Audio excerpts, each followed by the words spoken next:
اس کے بعد پھر جب مرشد ایک سیکنڈ ضائع نہیں کرتا، فوراً مجلس محمدی میں لے کے جاتا ہے، وہاں حضور پاک اور جو حاضرین ہوتے ہیں محفل میں، وہ دیکھ کے اس نفس کو اشش کر اٹھتے ہیں کہ آفرین ہے اس کے مرشد کے اوپر اور اس کے اوپر کہ اس کتے کو پاک صاف کیا، سنوارا اور میری محفل میں لے کے آیا۔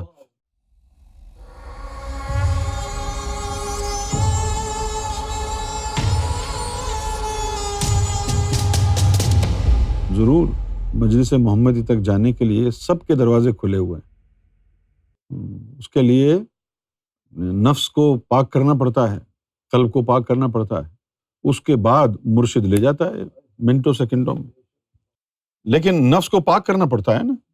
اچھا، اب یہ جو لفظ ہے نفس کو پاک کرنا، اس کے ہی معنی نہیں پتا ہے لوگوں کو کہ نفس پاک کیسے اور کب ہوتا ہے۔ نفس کے سٹیجز ہیں، جب آپ کے اندر نور نہیں ہے، ایک عام انسان ہے، تو پھر آپ کا جو نفس ہے وہ امارہ ہے، برائی کا امر کرے گا، آپ سے برے کام کرائے گا۔ لیکن جب اس میں نور جائے گا، وہ اللہ اللہ شروع کر دے گا نفس، تو وہ اللہ اللہ کے نور کے اثر کی وجہ سے وہ امارہ لوامہ بن جائے گا۔ تو جب وہ لوامہ بن جائے گا تو پھر آپ گناہ کریں گے تو آپ کو ملامت ہوگی، لیکن ابھی نفس پاک نہیں ہوا ہے۔ نفس لوامہ پھر بڑی جد و جہد ہے، اس کے بعد کئی سال کے بعد، پھر بڑی جد و جہد کے بعد پھر وہ نفس جو ہے الہامہ بنتا ہے، ملہمہ، یعنی مرشد کی طرف سے گناہ کے وقت الہام آ جاتا ہے۔ جب آپ کا نفس ملہمہ بن جائے، اس کے بعد پھر انتظار کرنا پڑتا ہے کہ امارگی کے سارے اثرات زائل ہو جائیں، کیونکہ جب لوامہ بنتا ہے تو لوامہ بننے کے بعد بھی 40% امارہ ہوتا ہے، 60% لوامہ ہوتا ہے۔ کیوں یہ فگر رکھا گیا ہے؟ تاکہ اگر توجہ نہ دے تو واپس امارہ بن جائے، کیونکہ وہ واپس آنے کا راستہ بھی ہے۔ یہ اس لیے رکھا گیا ہے۔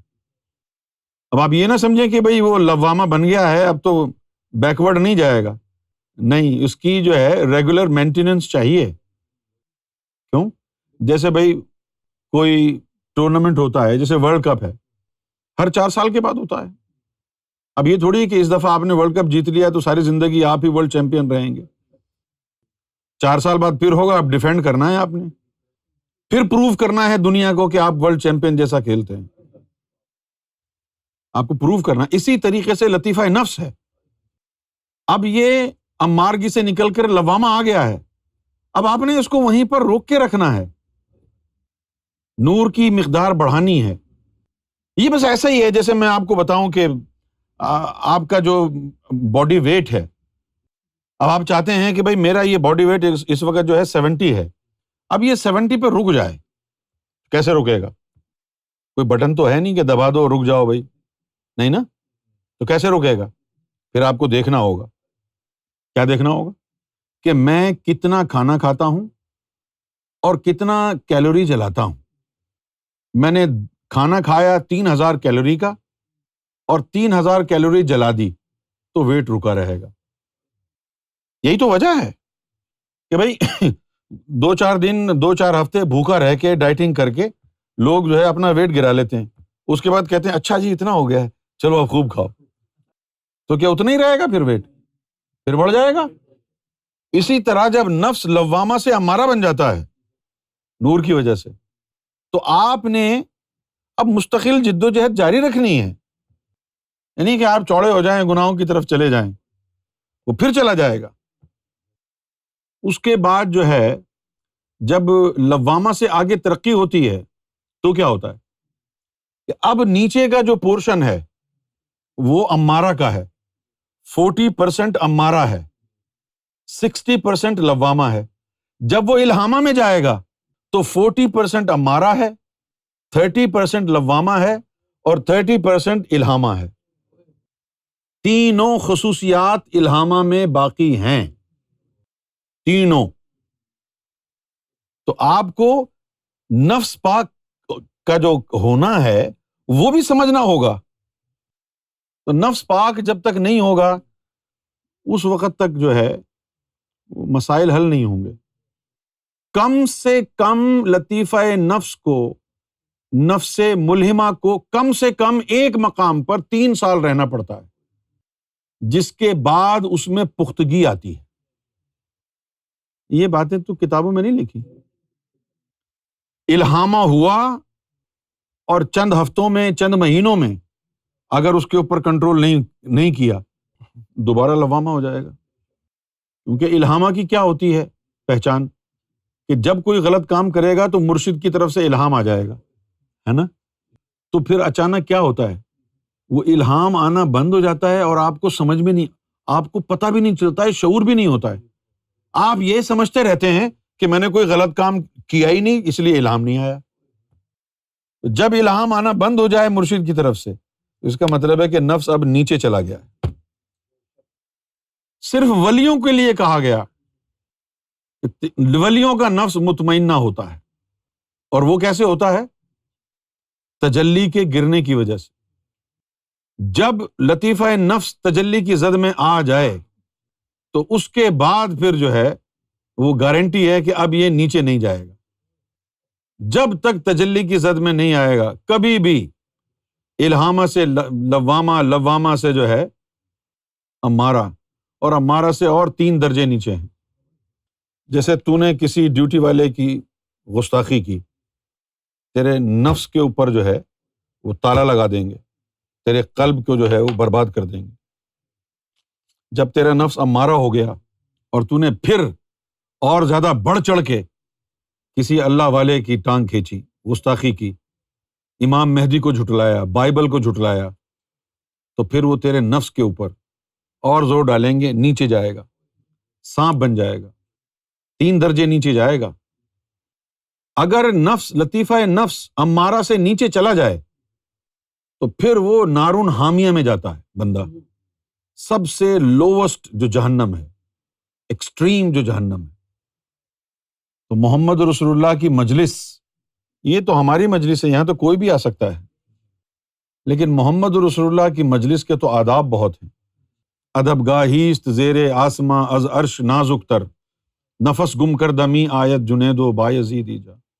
مولانا روم نے تو محمد رسول اللہ کی ذات کے لیے فرمایا، 1000 بار بشویم دہن ز مشک و گلاب، ہنوز نام تو گفتن کمال بے ادبی، کہ 1000 بار مشک و عنبر کے گلاب سے اپنی زبان کو دھوتا رہوں، پھر بھی میری زبان ناپاک ہے، حضور کا نام نہیں لے سکتی، اور اگر لے لے تو کمال کی بے ادبی ہے۔ تو مجلس محمد صلی اللہ علیہ وسلم تک پہنچنے کے لیے نفس کو پاک کرنا، قلب کو پاک کرنا ہوتا ہے۔ اس کے بعد پھر جب مرشد تیرا نفس پاک کر دیتا ہے تو 1 سیکنڈ ضائع نہیں کرتا، فوراً مجلس محمدی میں لے کے جاتا ہے۔ وہاں حضور پاک اور جو حاضرین ہوتے ہیں محفل میں، وہ دیکھ کے اس نفس کو اشش کر اٹھتے ہیں کہ آفرین ہے اس کے مرشد کے اوپر اور اس کے اوپر کہ اس کتے کو پاک صاف کیا، سنوارا اور میری محفل میں لے کے آیا۔ مرشد کا تو کام ہی یہی ہے کہ جب تیرا نفس پاک ہو گیا، 1 منٹ نہیں لگائے گا، دیر نہیں کرے گا، فوراً اٹھا کے لے کے جائے گا حضور پاک کی مجلس میں۔ پھر جب ادھر جائے گا نا تو وہ ادھر پھر تجھ کو نوازیں گے۔ ابھی تو ایسے ہی سوچتا رہے میں ولی بن جاؤں، میں غوث بن جاؤں، قطب بن جاؤں، یہ تو خیالی پلاؤ ہے نا، شیخ چلی بنا ہوا ہے۔ تو خاموشی سے اپنے نفس کو پاک کرنے میں لگ جا، جیسے ہی پاک ہوا مرشد اٹھا کے پہنچ جائے گا ادھر، پھر حضور پاک تجھے نوازیں گے، کوئی مرتبہ دے دیں گے۔ مرتبہ سب سے پہلے کیا دیتے ہیں؟ سب سے پہلے جب تو حضور کی بارگاہ میں جاتا ہے تو نبی پاک صلی اللہ علیہ وآلہ وسلم کی بارگاہ میں تیرے نفس کو یہ سعادت ملتی ہے کہ تو حضور نبی پاک صلی اللہ علیہ وسلم کے قدموں کو بوسہ لے لے، اور حضور کے قدموں کو جب تو بوسہ لے لیتا ہے، اس کے بعد پھر اعلان ہوتا ہے کہ ہم تجھے اپنی امت میں شامل کرتے ہیں۔ تو حضور کا جو قدموں کا بوسہ لیتا ہے تو حضور کا جو لمس ہے وہ اس کے اندر نفس میں داخل ہو جاتا ہے۔ پھر جب وہ مرتا ہے، قبر میں جاتا ہے، اسی نفس سے پوچھتے ہیں نا کہ بتا اس مرد کے بارے میں تو کیا کہتا تھا، حضور کا وہ لمس اس کے اندر موجود ہوتا ہے، وہ فوراً پہچان جاتا ہے یہ تو میرے نبی ہیں۔ ویسے آپ کو ملیں گے بزرگ ادھر ادھر جو کہیں گے کہ آ جاؤ ہم پہنچا دیں گے مجلس محمدی، اور وہ پہنچا دیں گے اور آپ کو پتہ بھی نہیں چلے گا۔ آپ کہیں گے کہ کب گیا، بولا ہو گیا تم کو پتہ نہیں۔ یہ دھوکے باز لوگ ہیں. مجھے تو سمجھ میں نہیں آتا تھا کہ کوئی اللہ رسول کے نام پہ جھوٹ بھی بول سکتا ہے. خدا کی قسم میں تصور نہیں کر سکتا تھا. میں کانپتا تھا ایسا سوچتے ہوئے بھی کہ کوئی کلمہ پڑھ کے بھی جھوٹ بولے گا, کوئی اللہ رسول کا نام لے کے بھی جھوٹ بولے گا. لیکن اب تو میں دیکھ رہا ہوں لوگ بیٹھے ہوئے ہیں اللہ اور اس کے رسول کے نام کی قسمیں کھا رہے ہیں, کلمے کی قسمیں, قرآن کی قسمیں, گنبد خضرا کی قسمیں کھا رہے ہیں اور جھوٹ بول رہے ہیں. اور بنے ہوئے ہیں, کوئی شیخ الاسلام بنا ہوا ہے, کوئی پیر بنا ہوا ہے, کوئی طریقت کا شہنشاہ بنا ہوا ہے, اور اللہ رسول کے نام پہ اپنے نفس کی پوجا کرا رہے ہیں, لوگوں کے ڈاکہ ڈال رہے ہیں, لوگوں کے ایمانوں کو لوٹ رہے ہیں, ساری امت کو برباد کر کے رکھ دیا. ہم سچی بات بول رہے ہیں یہاں پر. سچ کیا ہے؟ پہلے نفس اور قلب کو پاک کرنا ہوگا. جب تک نہیں ہوگا چھوڑ دے. یہ قانون ہے قدرت کا. تم خود سوچو, کوئی عبادت بغیر وضو کے کرتے ہو؟ پہلے پاک کرتے ہو نا جسم کو, جسم سے عبادت کر رہے ہو نا. تو پھر حضور پاک صلی اللہ علیہ وسلم کی جو ذات والا ہے, آپ کا دیدار ہے, عبادت کیا ہے اس کے آگے؟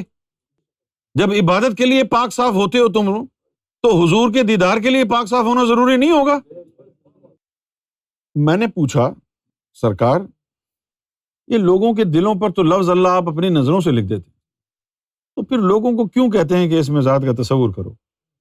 تو ایک دن فرمایا کہ ہم اس لیے کہتے ہیں کہ جب اس میں ذات کا وہ تصور کرے گا نا بار بار, تو اس میں ذات کے تصور سے اس کی آنکھوں کے گناہ جل جائیں گے, اس کی آنکھیں پاک ہو جائیں گی. پھر جب اس کی آنکھیں پاک ہوں گی تو پھر اس کو خود بخود اس میں اللہ گھومتا ہوا نظر آئے گا. جو لوگ یہ کہتے ہیں نا کہ ہمیں تصور نہیں ہو رہا, اس کا مطلب ہی صرف یہ ہے کہ ان کی آنکھیں ناپاک ہیں. پتہ نہیں کیا کیا دیکھتے ہیں وہ, گندی تصویریں. بہت سے لوگ گندی گندی فلمیں دیکھتے ہیں اور بڑا مزہ آتا ہے ان کو. کہتے ہیں کہ کیا نقصان ہے اس کا؟ کوئی نقصان نہیں, صرف اتنا نقصان ہے کہ اب ان کے جلوے کے لیے تو اندھا ہے, نہ اس میں ذات کا تصور کرے گا تو, نہ تجھے کچھ اور نظر آئے گا. یہی ہے جو قرآن مجید میں لکھا ہے, غشاوتم, پردے ڈال دیتا ہے وہ, ابصارہم, آنکھوں کے اوپر پردے ڈال دیتا ہے. سب سے پہلے نفس کو پاک کرنا, قلب کو, اس کے بغیر روحانیت میں دوسری چیز نہیں سوچو. جس طرح حکیم علاج کرے گا تو پہلے پیٹ صاف کرے گا, اسی طرح مرشد کے پاس جاؤ گے سب سے پہلے وہ پیٹ میں چھپا ہوا شیطان نفس کو پاک کروائے گا, اس کے بعد کہانی آگے بڑھے گی نا. نفس جب تک پاک نہیں ہوگا کوئی مرتبہ, کوئی مقام, کچھ نہیں ہو سکتا, ناممکن, ممکنات میں سے نہیں ہے. پہلے نفس پاک ہو, قلب پاک ہو.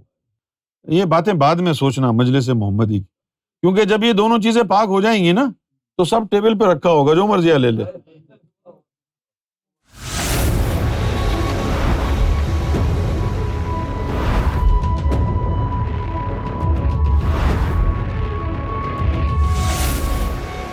TV, the place to connect with God.